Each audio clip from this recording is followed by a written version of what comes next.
Is that a special hammer? It's a Dakar hammer.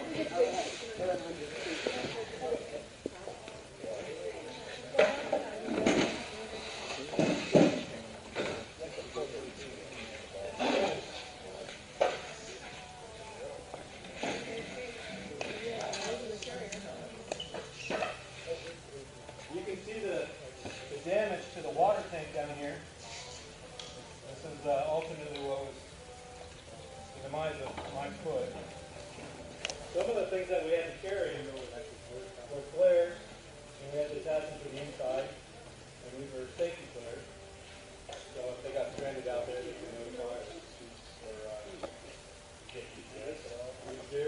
The GPS is located right here, along with the Erie track. The Erie track allows us to communicate with the organization. So if there was something, if there was an emergency with another rider that we came across, we would contact the organization and say, hey, we've got a downed rider, needs medical attention, we need a helicopter. So it's their way to communicate.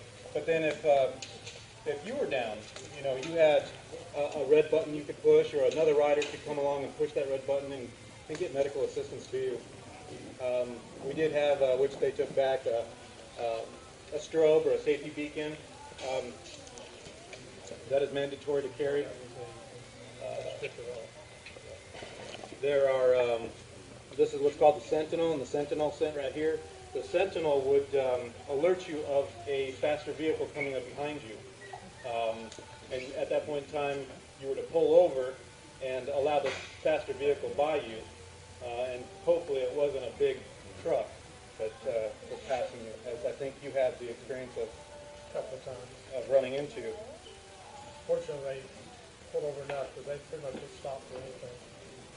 But the GPS you asked about, I mean, the unit that goes in here, yes, is a GPS, but the race organization provides that. But it has no GPS functions.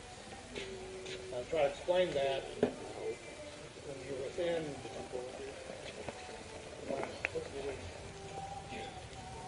400 meters of the checkpoint.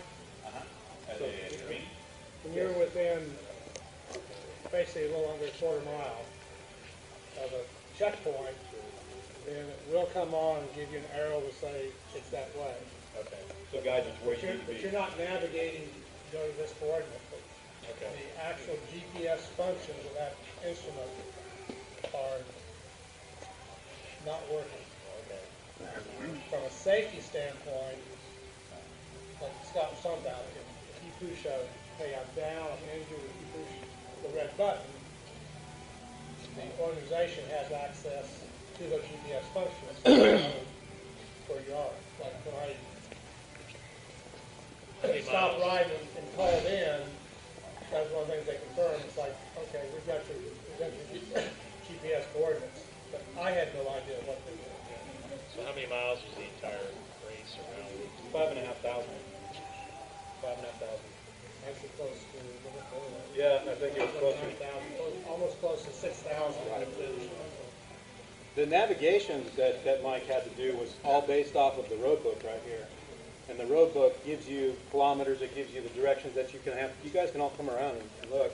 It gives you the where you have to make your turns, what points you're going to come up against, or landmarks you're going to come up against.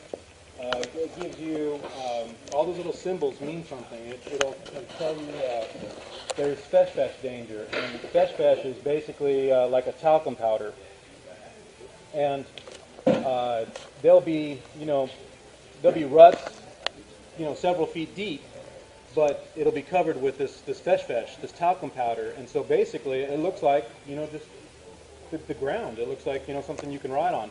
Then you hit it, and it's like water. You immediately sink into it. So you imagine you know, you're doing 60 miles an hour across or down a dirt road, and you come and hit one of these potholes or ruts with the fesh in there, it could end your day really quick.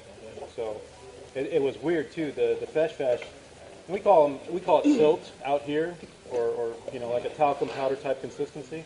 You'd tap it and it would ripple like water. It was really incredible. We actually got one of our trucks stuck in it. It's a 530. Next year the experts go to 450s. The experts were actually on 450s. The elite riders were on 450s this year. But now everybody's limited to the 450 this year. Everybody. Everybody. Okay. You can run less than 450, but everybody has to be under 450. 450 or under.